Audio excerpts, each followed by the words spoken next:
Okay, we are live. Welcome back to the channel, everybody. Plenty of things to go on about on tonight's show. Looking forward to it. We got Ten Hag going to war with several sections of the media. We got Marcus Rashford, the debate between criticism and abuse, and where everybody stands on that there issue. And of course, we got the small matter of Manchester United taking on Burnley in tomorrow's Premier League match. It's going to be an action-packed show. I'm looking forward to it. It's going to be really interesting topics of debate for everybody. And I think it's something we can all kind of sink our teeth into is opinions and our thought processes behind both the manager and Marcus Rashford. Certainly, these are things that we really can talk about as a community and get into, because as an online channel, as an online presence, albeit kind of small,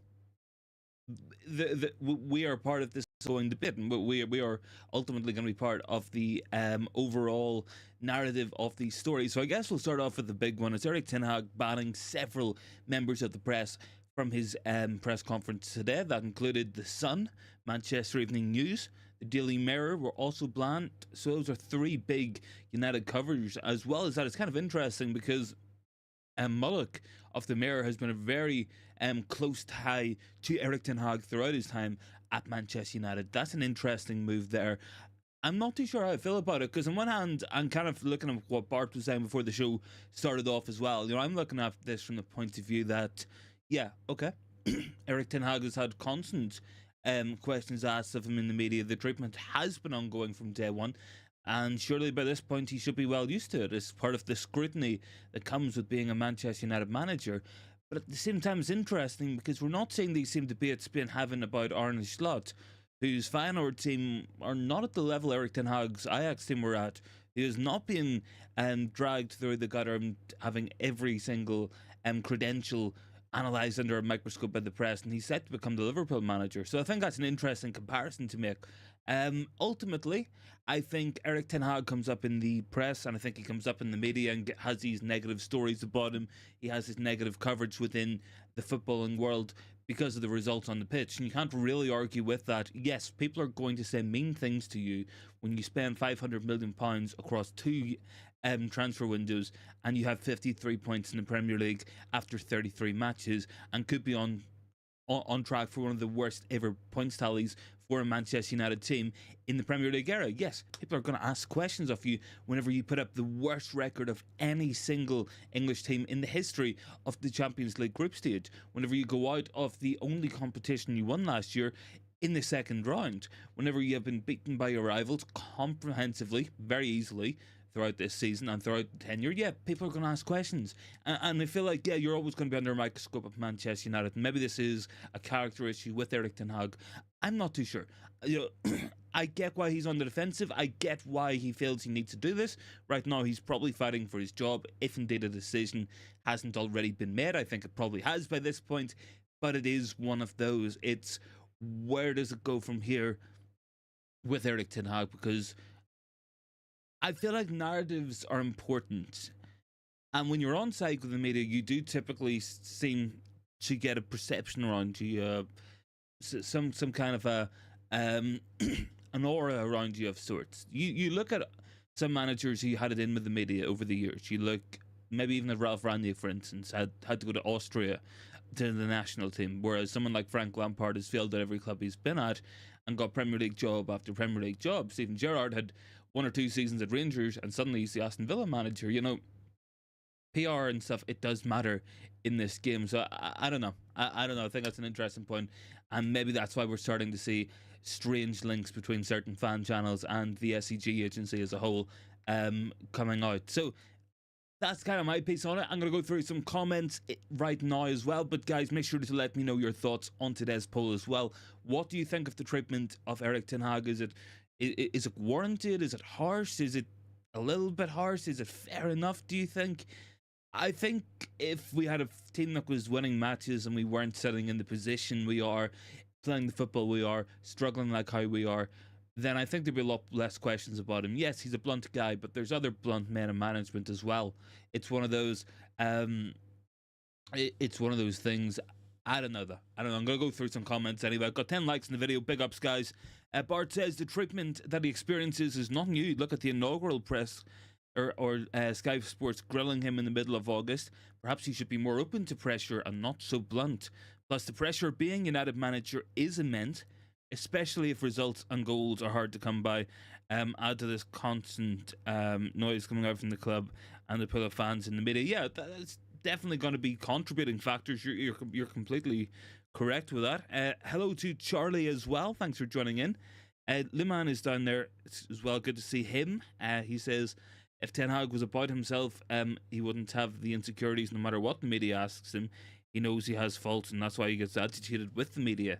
Bart says, United generate content on the title crowd. Chatter from the agent's social media account do not help matters either. No, probably not. And Bart also says, did you read the article that highlights the use of Vaseline on Onana's gloves and how it has coincided with an uptick in form? Maybe a new sponsor could be paramount.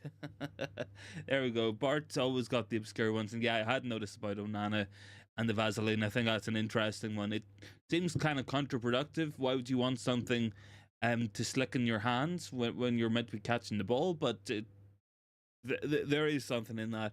Man Utd says United have the charisma as a club as no other clubs, and that's why it's the media's favourite club. It's one of those, man. I remember years and years ago, I think it might have been in the Fergie era, because Martin Samuel, who was a long-time writer in a lot of the major publications in the UK, he said, and this is paraphrasing, of course, he basically said something along the lines of, if you fill your newspaper and you fill your website full of Manchester United stories, you will not go hungry. It's one of those, you will get the clicks, you will get the drive.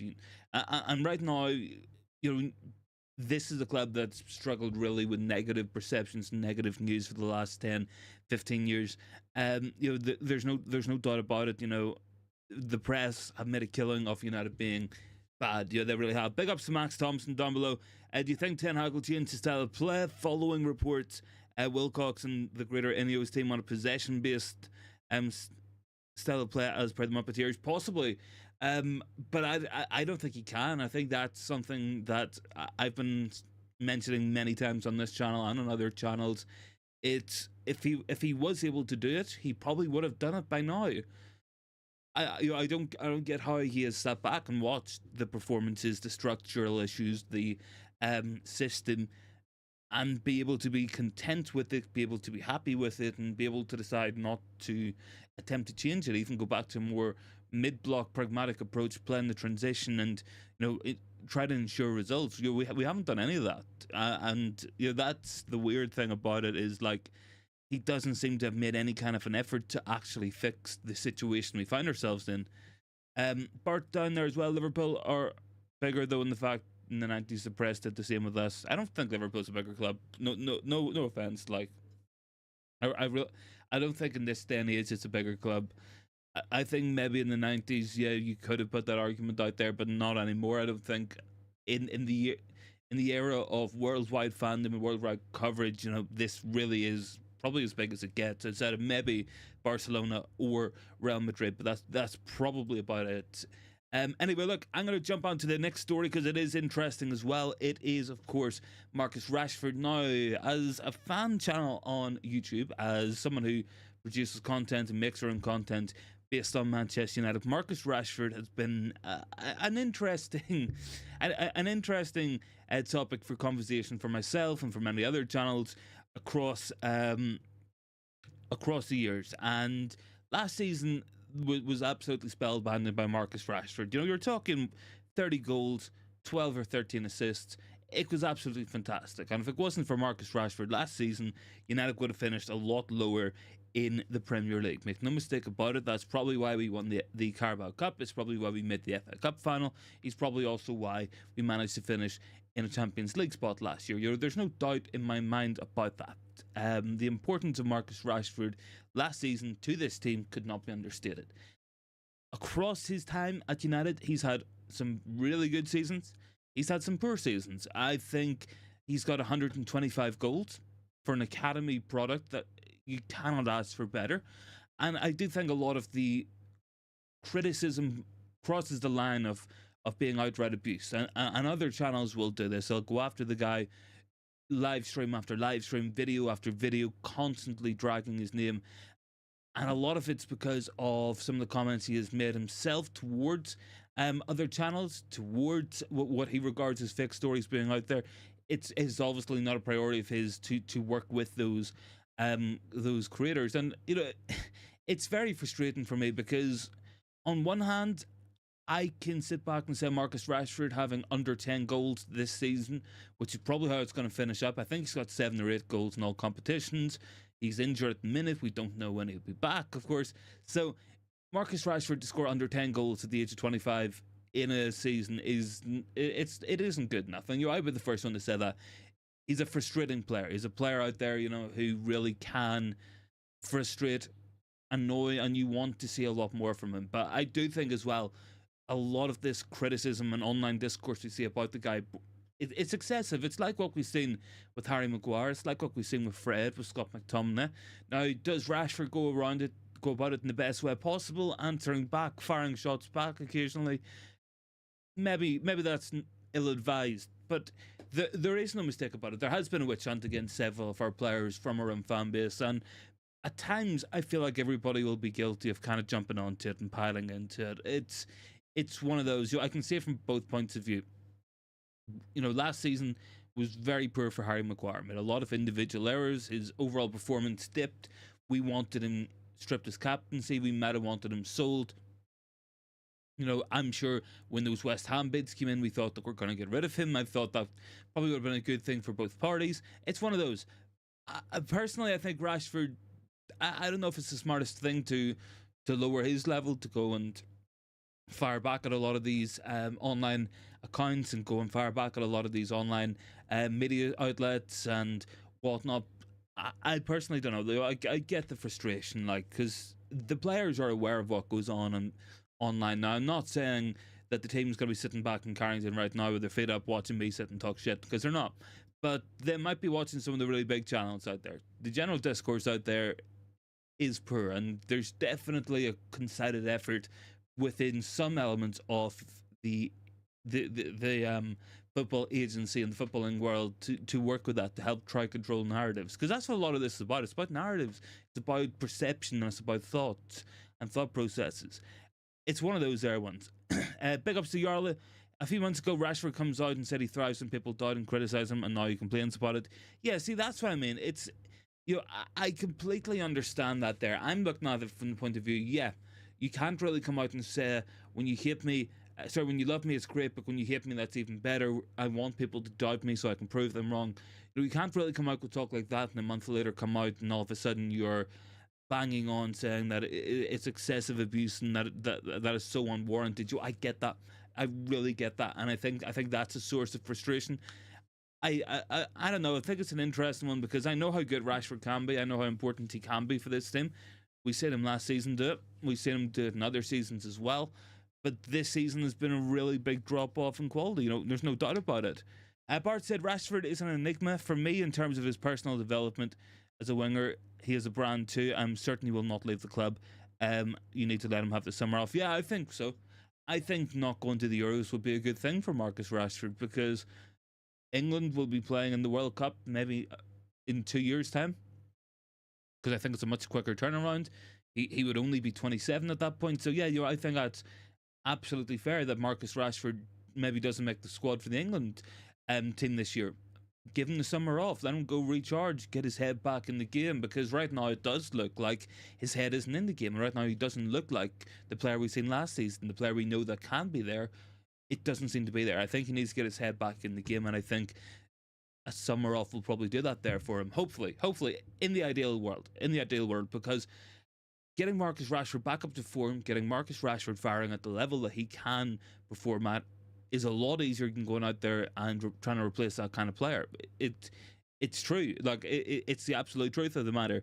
Let me see. Max is down there. I think a lot of United's legends' general criticism of United and their players is unwarranted. Criticism, even constructive, is borders on abuse. Yeah, look, if you sit back and you watch Roy Keane sit and saying about Bruno Fernandes, he's 1-0 at 29, he can't be a leader. Watch the guy on the pitch. He's playing with a broken hand 2 days after playing 120 minutes in an FA Cup semi-final. He's running through walls. He's missed 2 matches out of 500 something matches in his entire career. This is someone who is a leader. There's no doubt about it. And yeah, Okay, he's petulant. Yes, he whines and moans and complains and throws his arms up in the air, and he can infuriate us as well as others. But Bruno Fernandes in that team, in that dressing room, will be a big character, an important character, and I guarantee it that Eric Ten Hag or whoever will be the next Manchester United manager will play Bruno Fernandes next season as a starter. No ifs, buts, or maybes about that to me as well. Partisan, their fan base is quite divisive in the age of social media. People, after he gave him sent personal messages to their profiles across the line, especially those. Yeah, that's what I mean.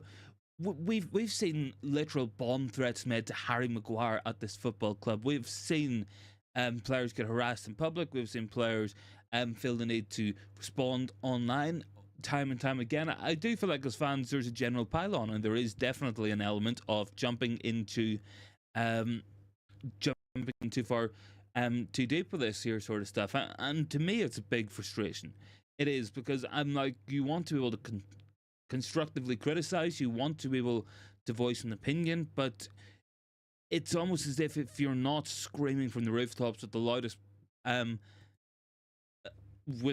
voice possible over and over again about how bad these certain players are and how they're completely to blame for everything. That just feeds into the same narrative as well. It's not constructive. It's not constructive. It's one of those. You will see certain people online completely blaming Marcus Rashford for every single thing that goes wrong at this football club, be it on the pitch, be it off the pitch. It's even when he doesn't play, he's still being talked about and he's still being dragged. It's one of those, because at the same time that's taking conversation away from a manager who is vastly underperforming. He has 53 points this season in the league after 33 matches. That's taken a lot of attention away from the issues we have going on behind the scenes, trying to get these directors of football and sporting directors in across the line and really plan a summer transfer window. It's taken talk away from the important issues at the club, like the debt and the Glazers still being there. Ultimately, this is nothing but a distraction, to me, because I'm sitting looking at it. What's more important to this club? That Marcus Rashford tweeted something saying, "Stop abusing me, please," or the fact that we're like £1 billion in debt? Because I know what's more important to us, and I know what's going to be more important to us, and there's a lot more important things out there than blindly harassing and blindly going after some of our players. There's no point to it, in my opinion. I want every player at this football club to do well. Not all of them will do well. A lot of them have either hit their highest level. They're either not good enough, they're not going to be able to stay injury free, or they're just not going to fit in with the future. Yeah, that's okay, but it's one of those, you have to support your own as well, and that's what I try to do as far as possible, in my own opinion. Yeah, there's criticism. I think he's been poor this season. I think 8 goals and 5 or 6 assists for a player of his own caliber is a very disappointing return, in my opinion. But that's criticism. Going after him and attacking him personally as in a person, as in the things he does off the pitch, and going after family members in the press and stuff, that's just not it. That's just not it. Anyway, I'm going to go through some of you guys' comments, because I've been rambling on here for about 15-20 minutes at this point. Bart says the fan base is divisive in the age of social media.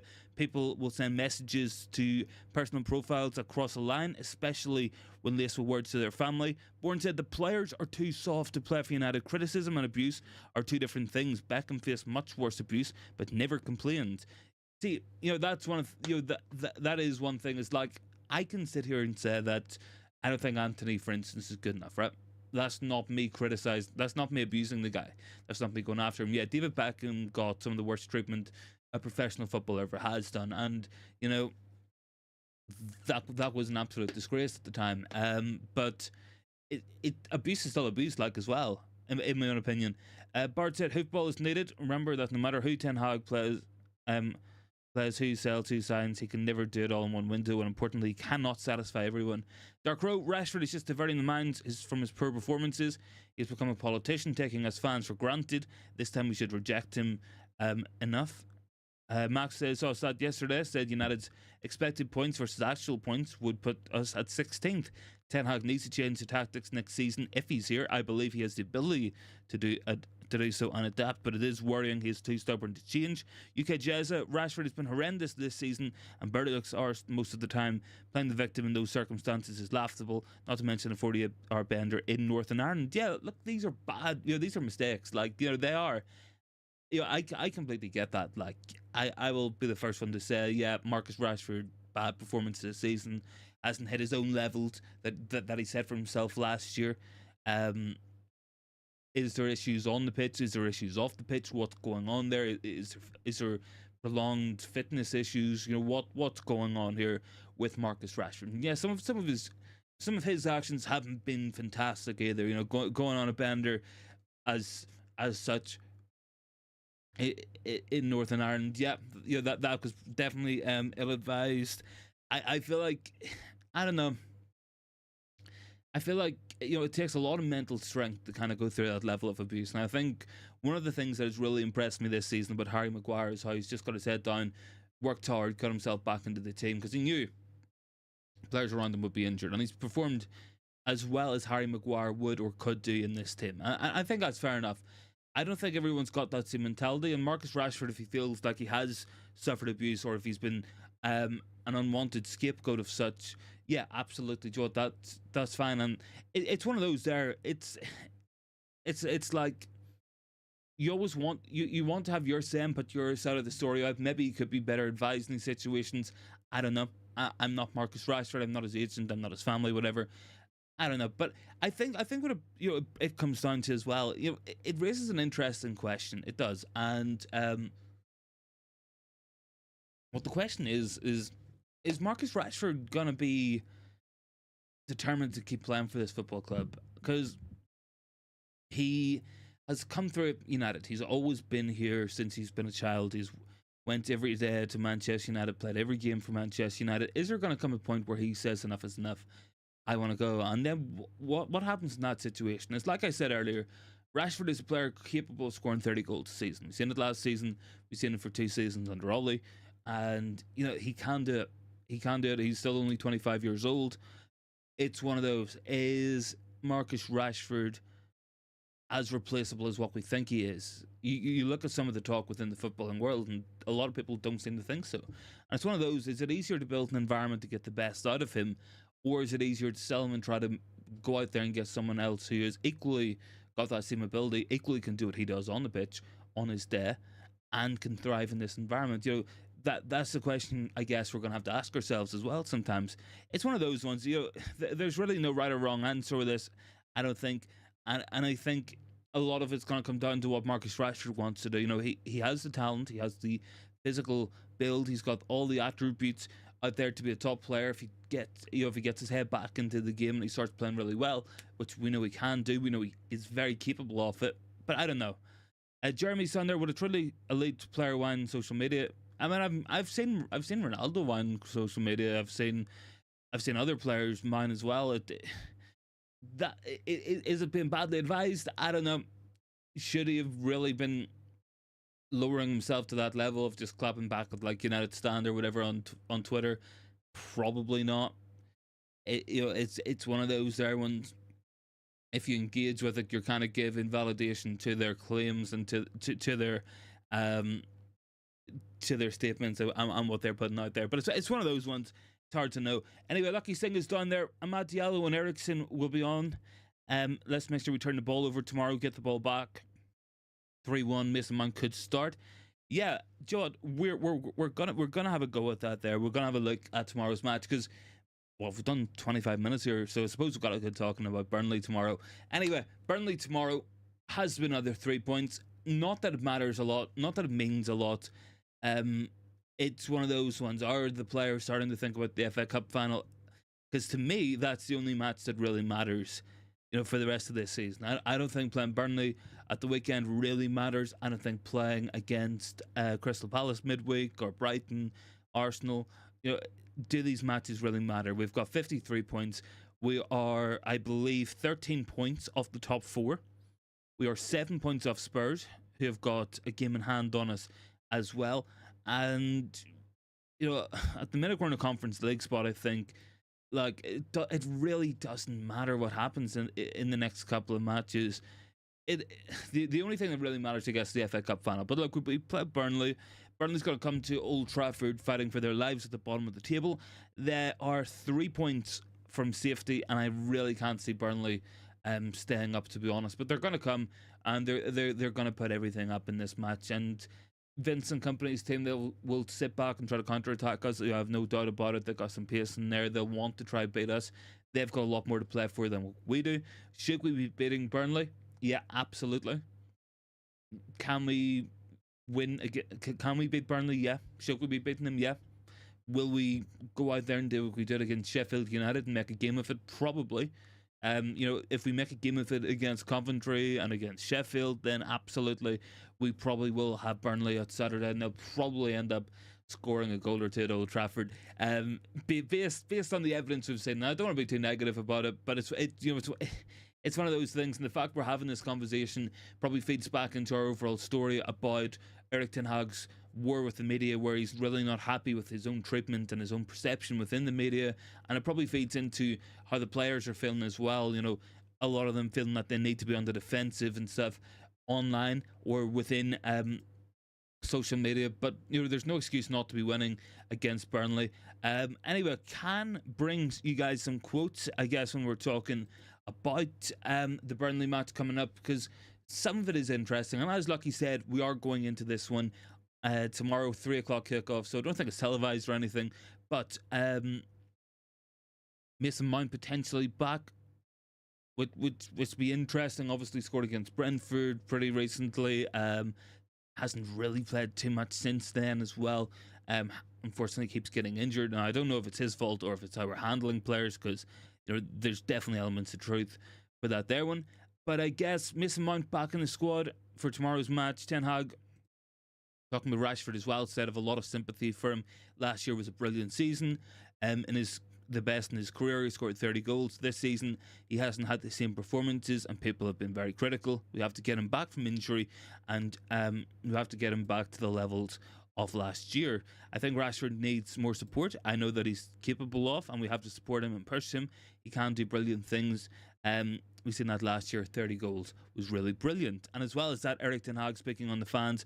The fans are always behind us at Old Trafford. We are entering. I heard the reception Wednesday was louder than what I've heard. Also, away is very supportive, backing the team, and there's a good connection between team and fans. I do feel like we do get sucked into doom and gloom and stuff on here, because we feed off what gets put out there into the media and put out there by ex-players, and the coverage we see, a lot of it is negative.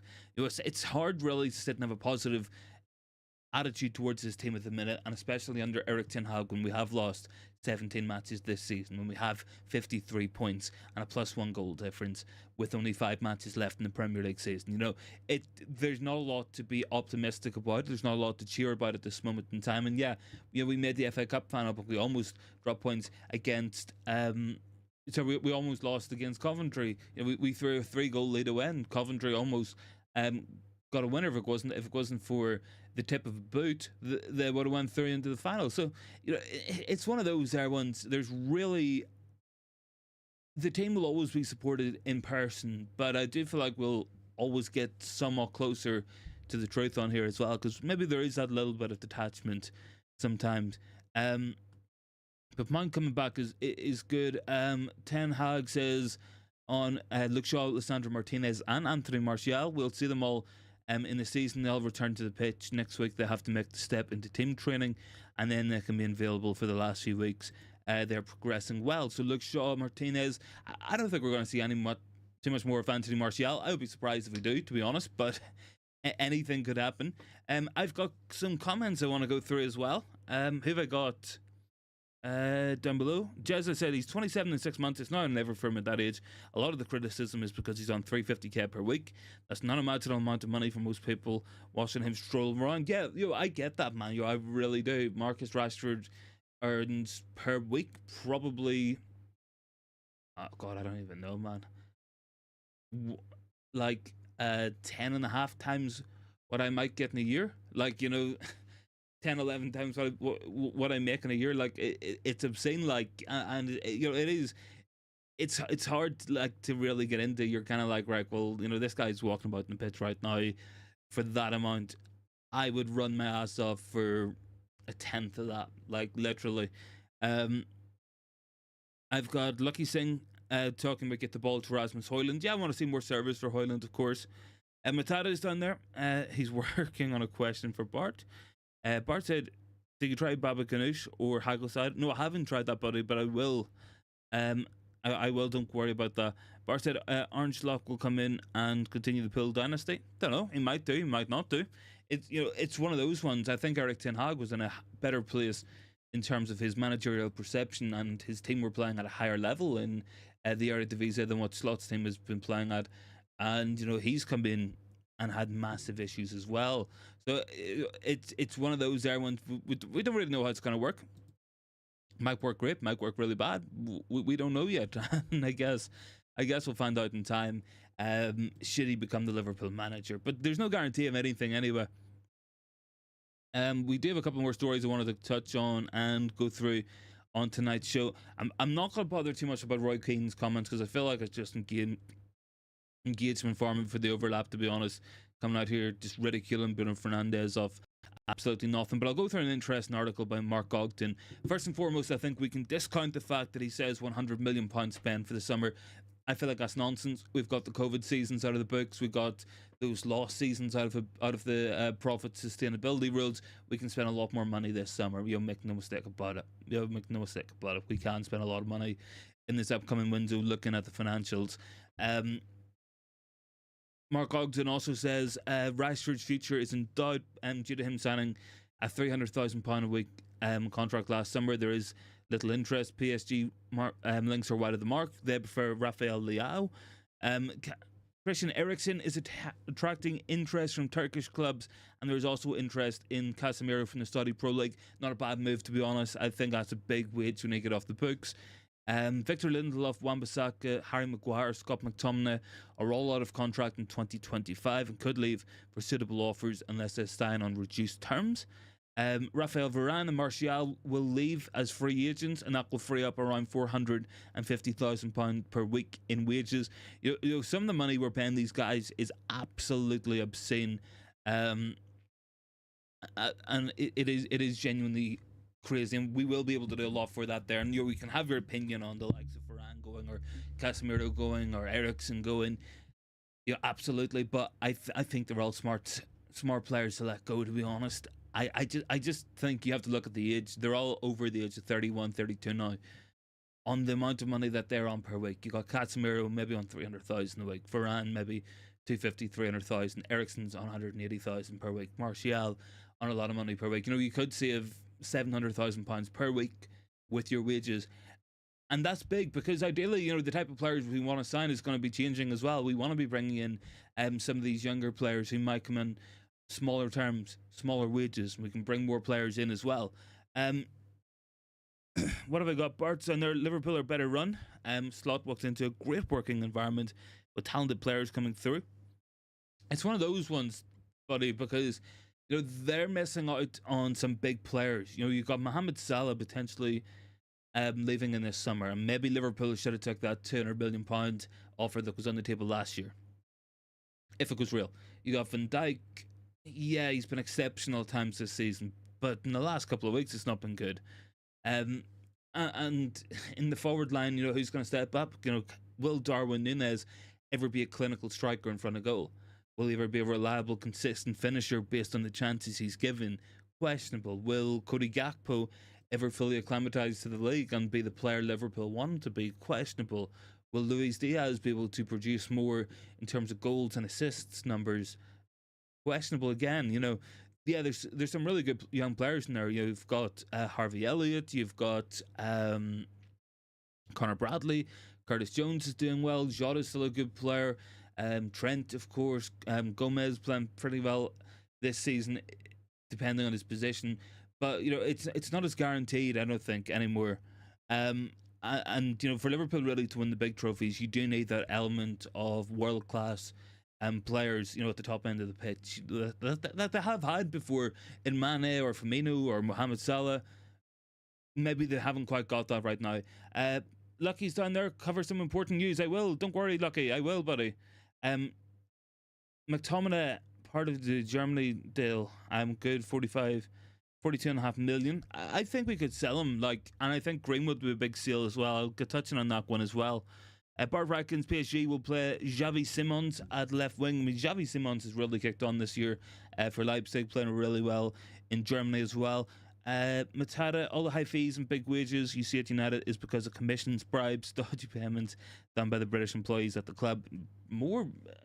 It's just done by the incompetent bastards running there. So, but anyway, look, I'll talk about Greenwood because it's an interesting one that Lucky's brought up there. Look, sales might be important this year, and I know we're going to want to sell players to reinvest that money in other areas of the team. And I think Greenwood's a really important sale because in that case, you have a player there who will never be able to play football in England again. The level of abuse he would get within his own fan base, let alone opposition fan bases. You potentially have alienated teammates there, and you had a club that was very unhappy about the thought of Greenwood coming back last year. Very unhappy within the club. A lot of discontent over that. That's a very smart sale because he's done well for Getafe this season, all things considered, and you could sell him probably 35-40 million pounds. And that is a player there who is an academy graduate, will go down as 100% profit. So if you have a starting budget of 120, 130 million, whatever it happens to be, right? You're basically increasing that by 25% just by selling Greenwood. That's a potentially big one. And you could look at McTominay as well as a potential next sale. Or you could look at Jadon Sancho. You might look at Casemiro going to the Saudi Pro League and hoping you can get money for that deal. He's one of the only players I think we have sellable to that league who would attract, a decent fee, because they would look at him and say Casemiro is the exact type of player they want in that league. Bart is down there. Manager may think that Mason might solve a few problems for the club, but it will be a poor PR move as Greenwood stock has plummeted in the UK. Yeah, it's something you don't want from that. Lucky says Jadon Sancho, sell Dortmund. Yeah, I mean, you could do. It depends on wage demands as well, and what happens if there is a new manager there. But I think we'll sell Sancho, to be honest.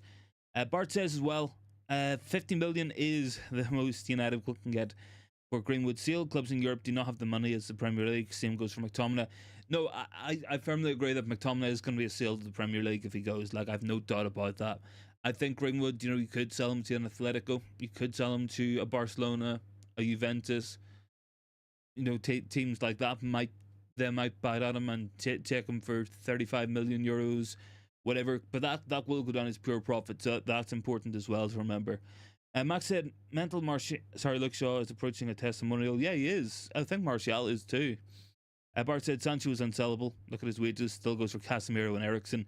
Well, the talk is we want to sell Casemiro to the Saudis. That's a deal that could be done potentially. And they would have the wages there to pay for him.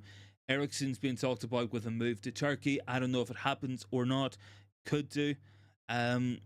Jarl says United employees is having a temper tantrum that they only get one ticket for the finals for 20 quid. I was a little bit surprised the perks by United used to give. Yeah, it's one of those ones. It's just like club drivers and shit looking FA Cup final tickets. I'm not really too asked about that. To be honest, I'm not really too bothered. And I think they're doing like a charity scheme anyway, which would be pretty good. I'm sure. Let me double check a couple of things anyway. I want to go through some more stuff here. What have I missed out on? I feel like there was stuff that I missed out on. Matata, my apologies for not stereotyping, but I blame less the Glazers and blame more the people running the club. That's why Radcliffe's changing and need new people. Yeah, he does. I would agree with you as well, man, because as bad as what the Glazers are, and as bad as what the Glazers are, they haven't really directly run our football club. They've empowered the wrong people to run the club. People who have been yes men, giving them the support that they want and ultimately made them the money they want. And we do have some stories to bring you guys. One coming out in the last couple of moments from Nazar Kinsella of the Evening Standard as well. He said the expectation is Sir Jim Ratcliffe will sack Eric Ten Hag at the end of the season regardless of what happens in the league and the FA Cup. can't. I really can't say I'm surprised. I really really cannot say that I'm surprised. A potential signing here that I'm one to be keeping an eye out on is Toshin Adarabioyo. So Toshin Adarabioyo will leave Fulham as a free agent in at the end of the season. He's already informed the club of his decision. His final decision has been made. Toshin is heavily liked within Manchester United and could be an option in the summer. That's something I've been talking about for a while. Bringing Adarabioyo in on a free, getting Brantwood. Then all of a sudden you've got two good centre backs, two really good centre backs for £60 million, and that makes a lot of sense in my opinion. But depends if we do it. We'll find out. There will be criticism. There will be competition to get that kind of seal done, and ultimately it's going to be interesting to see whether we do it or not. United have agreed within the club that an addition of a new left back will be prioritised in the summer. We know this already, as Girona's Miguel Gutierrez is being assessed for this. One to keep an eye out on. Definitely, he's good in possession. Some of his out of possession work's kind of interesting as well. The rotations he picks up, moving from left back into that kind of left six space. You're in the pivot, and then sometimes he even moves beyond that there and moves into the final line of attack. Kind of what you see from Dallo, but on the left hand side. I don't know, maybe if we want a pair of fullbacks doing that. I don't know, might be worth looking at in a video in some more depth. Big ups to Bath Time. Let's have some wine, says Darius. Good to see you, buddy. Thanks for joining in. Yusuf's down there. Good evening to you as well. Thanks very much, Yusuf. What is Max saying? United and Rangers in July would make some good preseason game. Yeah, I mean, hopefully we'll get tickets, submit. Sorry, you don't have to pretend like you don't know me. Like, what have I got here from Bart? One question: if Rashford leaves in the summer, 10 years from now, how fans remember him? Can he be an icon, a hero? I mean, it's one of those ones you feel like an emotional annoyance towards him at times, and a lot of the fan base do. And a lot of the criticism is bordering on abuse, and there is a lot of abuse thrown at the guy. At the same time, you look at it from the point of view that you've got a youth academy product there that scored 125 goals for us. That's an interesting one. Bath Time talking about the important stuff as well. Down below, he's talking about important dogs. Talking about Balto as well. I'm pretty sure Jarl's. I'm pretty sure his dog's called Balto. I think he stole a sandwich last time I was talking to him to Jarl on here as well. Lucky Singh said Casemiro and Ericsson wanted different clubs. Yeah, I don't think that's a bad idea, man. I don't think they're bad sales. I think Ericsson, while he's quality on the ball, whilst he covers a lot of distance in terms of his actual running, it's not the kind of athletic running that we need to get up and down the pitch and really cover the transition effectively. Casemiro, he just looks tired, man. He just looks tired. He looks unbothered out there sometimes as well. Lucky doesn't want profits. He wants performances. That's key. You could add that to an entire Glazer ownership area. Lucky, that's not a bad one. I might actually do that sometimes. Performance is not profit. That's a good one. That actually is a good one. Anyway, I got 34 votes in my poll.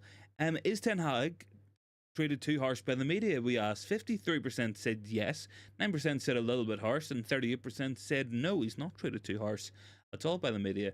It's one of those ones. I think if he was getting this level of treatment and we were at a similar level to last year, or even just slightly below it, you might say maybe it's excessive. It's been a poor season, but you look at it from that point of view.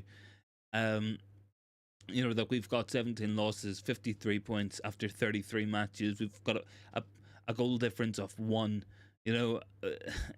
Some of it is so hard to try and defend, and I do feel like at times I have tried to defend the inexcusable on here, and it's not good.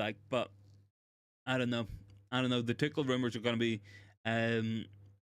the Tuchel rumors are going to be full flight anyway tonight, because that piece of information from Nizar Kinsella is kind of interesting. You could see potential seals, and you could see potentially Sir Jim Ratcliffe preparing to sack Eric Ten Hag at the end of the season, regardless of what happens in the FA Cup final, regardless of what happens in our last 5 league matches. It's one of those ones, I don't know how much wins we pick up in these next couple of matches, because Crystal Palace have turned things around and have been playing well. They beat Newcastle last time out, and I think they might have beat West Ham as well. So Selhurst Park will be a hard away match. If we play Burnley, we should beat them. Arsenal could easily beat us at Old Trafford. Newcastle could beat us at Old Trafford. We could lose away to Brighton, and we could easily lose that FA Cup final. It's not inconceivable that out of the 6 matches we got left, we end up losing 5 of them. Without being overly negative, that is completely possible. Look, guys, drop a like on the video if you can. Any more thoughts, make sure to drop them into the comments. I'll be live for another couple of minutes, and then I'll be online as well later on tonight, 8:30 on the agenda with Bath Time and Rich Sports. And I don't know if anybody else is joining us for that one. I guess I'll find out later. Max says, surely Nazar is 50-50, mate. Did you not report Rashford to PSG was done a season or 2 ago? One of those ones, man. I don't think it takes a genius to work out that he's likely going to get sacked. I really don't think it takes a genius, and I guess we'll find out in other sources and in the weeks to come and stuff. But I think a decision's close to being made. Whether or not Wilcox is going to come to the same conclusion when he does his completes his audit that he's doing, whether or not Barada comes to the same decision when he starts in sometime in June, it will come down to that there. But I have an idea. I have a fair idea. Ineos know what they're going to do, or most likely going to do, and it's just going to be about dotting the I's and crossing the X's and stuff. It's going to be about getting the final decision made on that one. Look, guys, I think what we'll do is we'll leave the stream here, so make sure to tune in at about 45 minutes time on the agenda. I'll be on there talking a whole lot of different things. I think we've got a Ten Hag press conference. I think we'll look at an interesting athletic article about final third entries as well as the club, and some of the tactics and stuff. So that'll be a good show. Make sure to join in for that there. Really appreciate everyone turning out for tonight, and I'll catch everyone in the next one.